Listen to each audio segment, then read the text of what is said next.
Hi there, this is Flynn from Blue Paint Productions, and I'm here with Ryan. How you doing, sir? No bad, mate. How's yourself? No, I was alright to sit down with you. Same as always, eh? Alright, so the other night, you were out searching for movies for your bargain bins reviews, and Yep. you found something for 50 pence. What did you find? I found the most recently Nazi zombie movie, War of the Dead. I don't know if it's entirely fair as well, actually. Nazi zombie movie, yeah, that's probably about right, but the Of the Dead franchise, I actually checked, right? See if you go to something like Amazon or Play.com or one of these similar kind of online sites where you can retail DVDs and Blu-rays. I came up with 159 different Of the Dead. Oh yeah, definitely. I mean, especially because like ever since George Romero made Land of the Dead and Shaun of the Dead became a big thing, the zombie films have just fucking skyrocketed. I mean, it's like they're making about 100 a year. Now, you bought this for 50p in a bargain bin. I did. And I think it's fair to say that 98% of all the Of the Dead movies are dreadful. I have to agree with you there, mate. You know. They're god-awful, yes?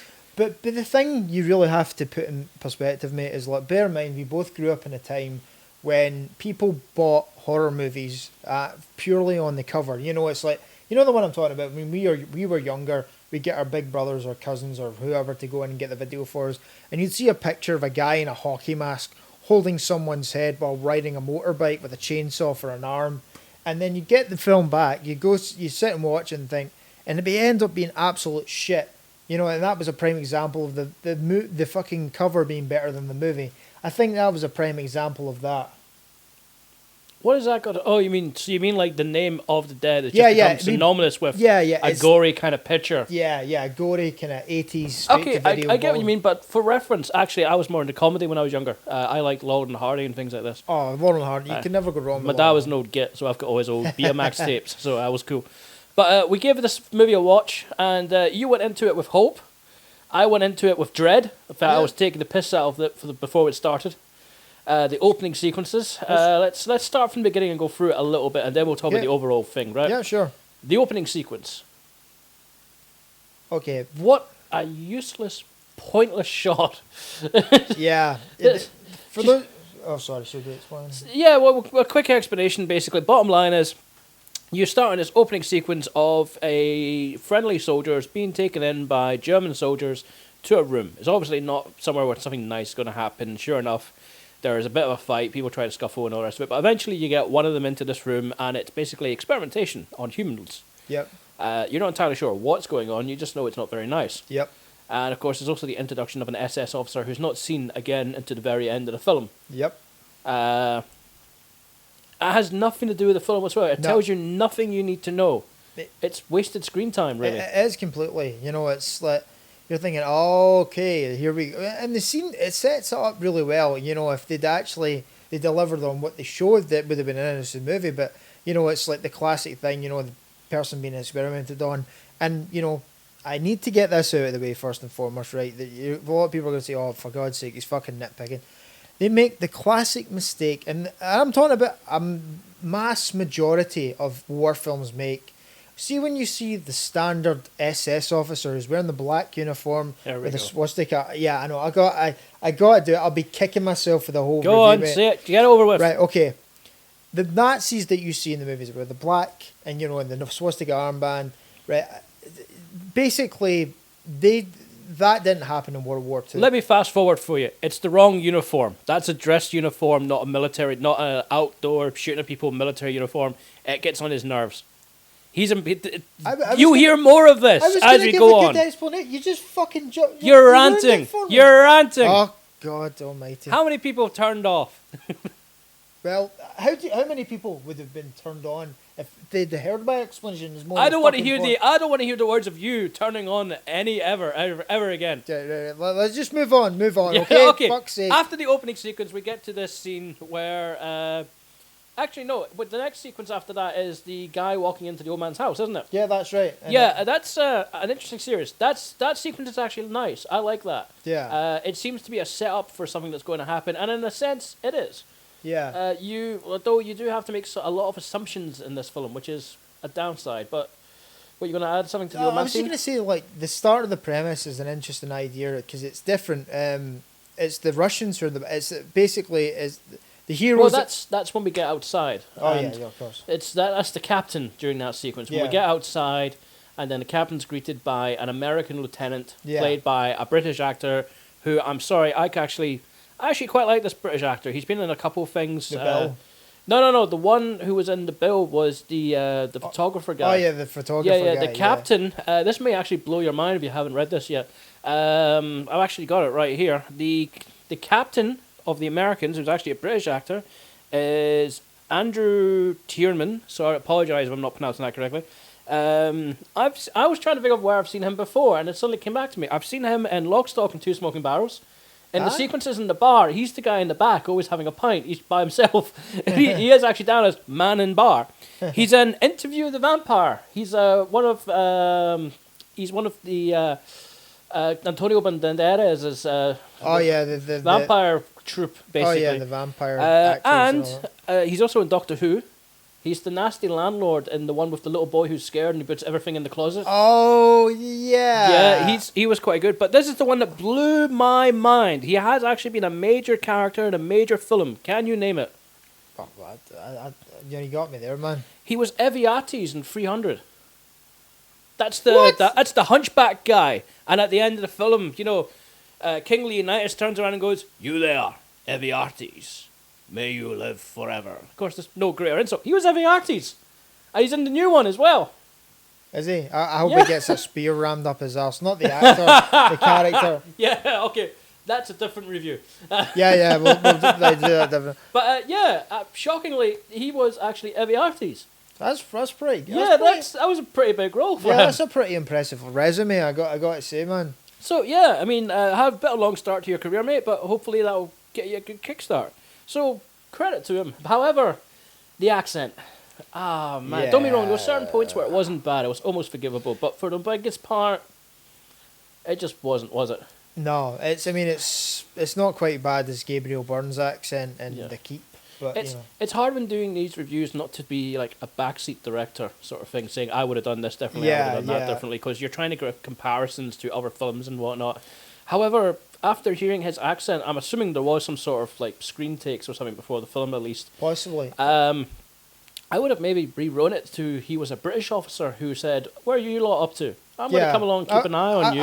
I'm with you there. I would have made them a British commando. I mean, the thing is, right, and this is going back to the World War II nitpicking, this is early 1941, where basically, the America wasn't even in the war yet. That wasn't until December when Japan attacked Pearl Harbor. Yeah.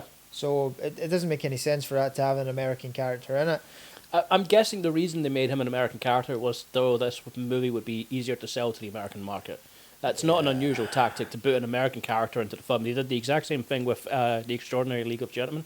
League of Extraordinary Gentlemen. They added, was it Will Sawyer? Yeah. To the movie simply because they wanted to be able to sell it to the American market. Yeah. You always need to sell it to the bloody colonials. We're not going there. I'm just kidding. By the way, we have some American friends, by the way. Yeah, we're not biased. I had to apologise. I said it purely in jest. I love Americans. I think I may know a Texan lady is going to kick your ass. Please don't kick my ass. But no, okay, so we get outside the farmhouse. The captain is introduced to the rest of the men. Now, you touched it briefly. This was a time period. What was the time period? Right, my guess is it's just before the Operation Barbarossa, where the Germans launched an attack into the Soviet Union, because there are Soviet troops in Finland at this point. Now, it should be noted that the Soviets actually get their asses kicked by the Finns in early 1939, 1940. So, oh my... Here we go with the history lessons again. Here we go. I'm just, like I said... Do you know what you remind me of? What did I remind you? You're like a big, bald version of Uncle Albert from Only Fools and Horses. During the war... I am not that bad. and what I say is accurate. Well, apart from a couple... Accurate-ish. Accurate-ish, yes. Okay. So well, I'm just saying... But let's put all that aside. The problem is, it's a time period they've chosen that is interesting. However, it's not widely known to the masses. Yes. And you take absolutely no time to explain it, so it's confusing, and especially with the uniforms looking similar to Americans and other nations as well. Yeah. It didn't fit, and there should have been a great explanation. In fact, what I would have done, again, apologies, I don't mean to be backseat directing, but got rid of the opening sequence and had the opening sequence as an introduction to the characters. Because the other problem is you only meet this platoon of men for about 5 minutes, and you can only name 3 of them, and they're all the people who survive the first 5 minutes. Yeah. They're wiped out so quickly that they're irrelevant, and you never get a chance to know them. Also, the downside of that is that you never get a chance to care about them. So therefore, when they die, they're essentially extras. Yeah. They die with no feeling to them. Yeah. You could have had like a sort of I'm trying to think what similar sort of ideas you could do for that. God damn it, Tom Hanks. I get these blank spots in my mind when I'm suddenly trying to figure something, but I can't think of You it. said Tom Hanks. Tom Hanks movie, war Saving movie. Private Ryan. Saving Private Ryan. Do you know when the guys are traveling across the fields and there's a bit of banter and stuff like this? They could have started off at the base. The guy gets his secret orders. That sets up who they are and where they are, and then a few minutes of them traveling hundreds of thousands of miles and a bit of banter going on. That way, when they start to die off, you actually care about these characters a little. You know, have a bit of comradeship between them. Well, the thing is, you got to take into account as well. The 2 things. This is the director directed this. I'm actually looking at it on IMDb, and I can't pronounce his name. I'll end up making a tit myself. So this was the first ever major feature, you know, and it was a low budget thing, and it was shot in Lithuania in 2007. Yeah. And they actually, between 2007 2012, they actually had to stop until they got more money to put back into the that's production. a shame. Yeah. To be honest, it's kind of weird because I want to know how it was filmed.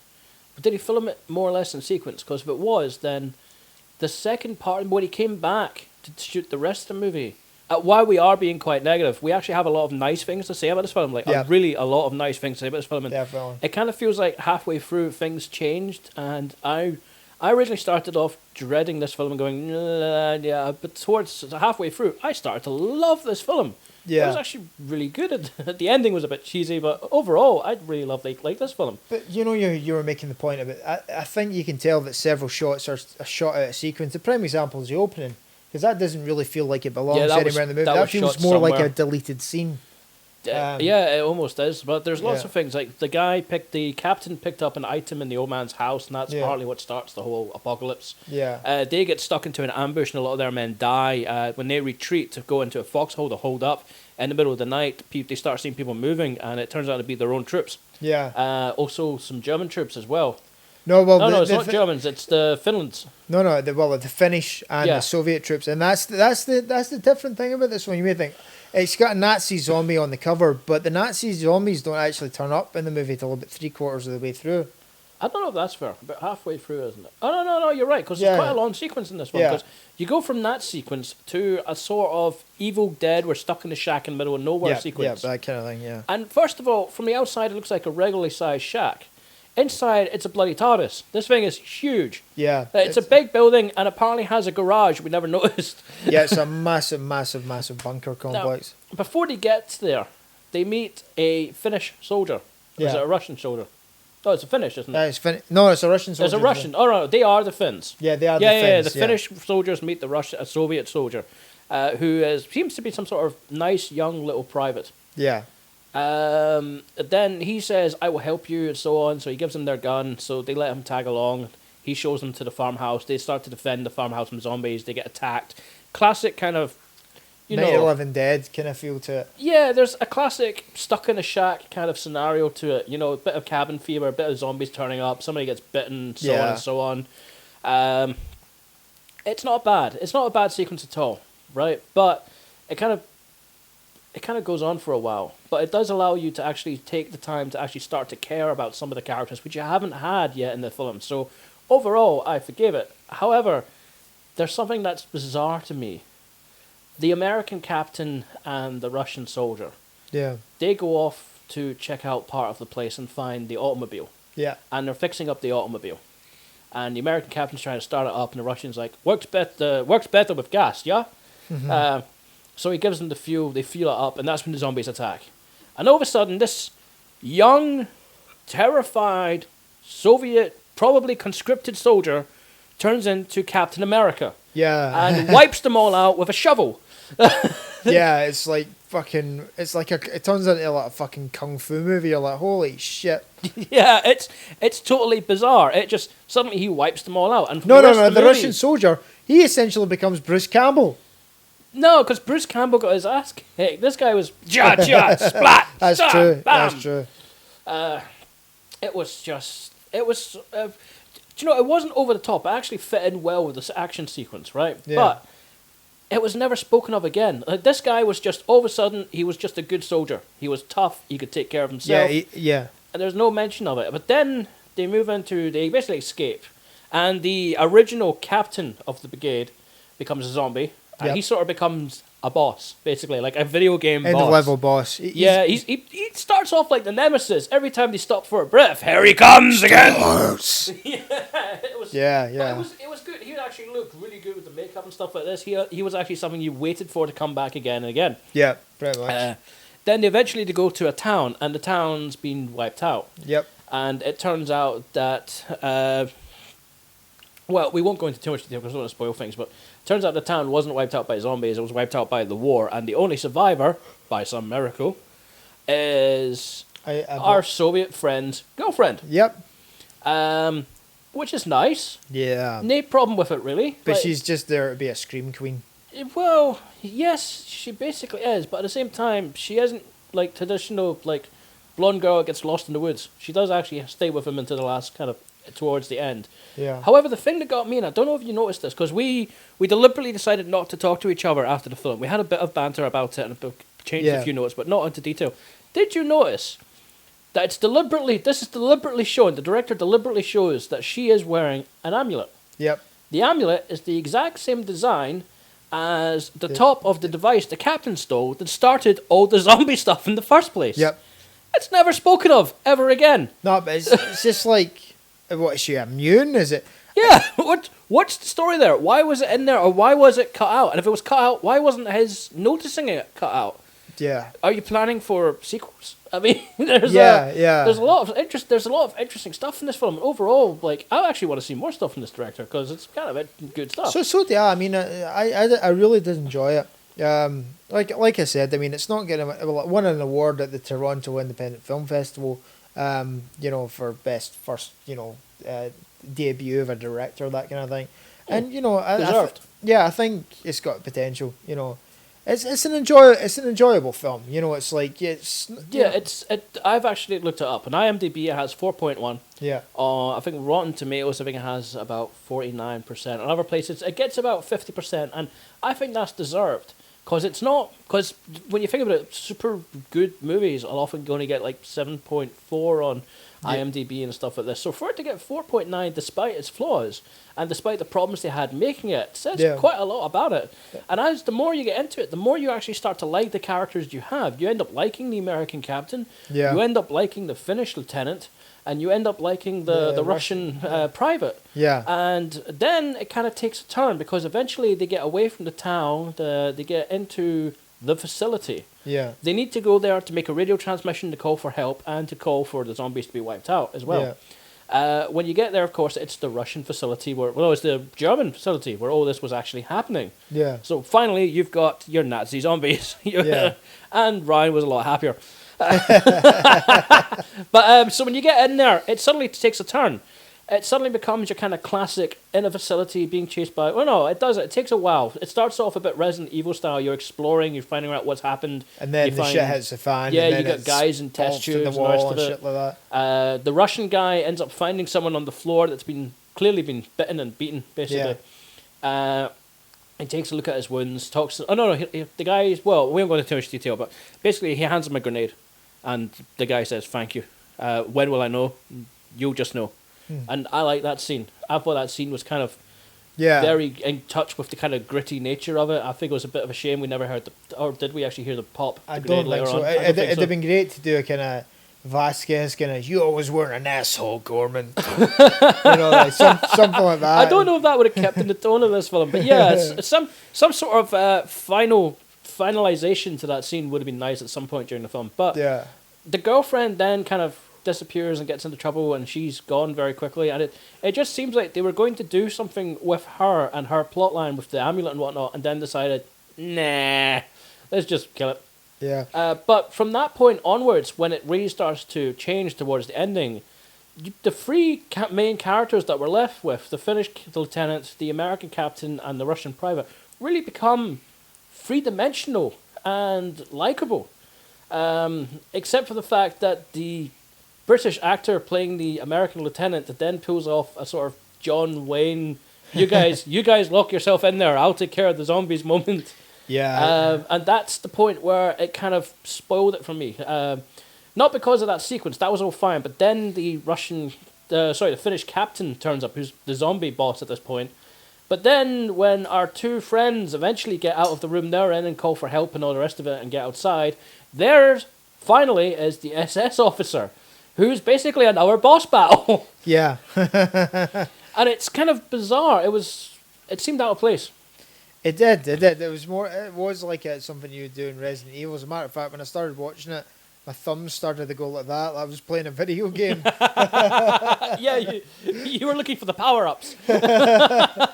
But overall, I kind of hate to see it because I hate these of the Dead films. There's hundreds of them. I even saw one with Lamar something or other. Played Geordie LaForge. Yeah. I can't remember his name now. Sorry. It's Wait, encyclopedia's spinning. It's LeVar Burton. There you go. We knew you'd get there eventually. LeVar. I'm pretty sure I saw one a while back with LeVar Burton. Yeah. No offense to you, LeVar, you're a fantastic actor, but that movie was awful. But the thing is, as well, bad. You can really name the ones in your hands in your second hand that are good. I mean, you've got Dead Snow. That was a good one because that was more of had the mixture of humour in it as well. Yeah, and you had Outpost, which wasn't a Nazi zombie film. These are similar styles, but they are literally even if you exclude like some of them are like collector's editions and the rest of it, there's still about 50 different of the Dead movies. There's High School of the Dead. There's Prom of the Dead. There's hundreds of these things. I'll tell you, it's not quite as cheesy as some of the ones I've seen. There was a film made in the 80s, I think it was made in the late 70s, called Zombie Lake, where basically, for some bizarre reason, in this town, there's like Nazis hiding under this lake, and it seems to be a popular spot where all the teenage girls go skinny dipping.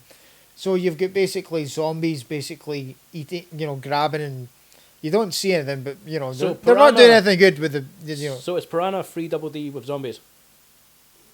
Yeah. With Nazi zombies. Okay, here comes the big important question, right? You bought this movie for 50p. Are you happy for 50p? Oh yeah, hell yeah. If you had to pay £15 for this film, would you be happy? No, I would throw it at the guy I bought off of an HMV. Say, why did you let me buy this? All right, what about a fiver? Would you buy it for a fiver? I think no, £3. £3. If I was in £3 is standard, when I'm in. So you wouldn't recommend anyone jumping onto Amazon right now and buying it? If you can get it cheap, right? If you see it for a couple of quid, at a push, £3.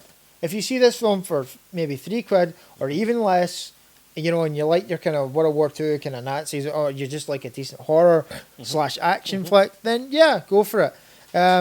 Okay, well, I have actually checked. As of today's date, it is not currently available on Netflix. Different services in different countries are different, and you should check online. However, I can tell you that it is also available on most major rental services. Like we can get it through Love Film over here. Yeah. I think it's Redbox in America, basically, and there's a few other ones kicking around as well.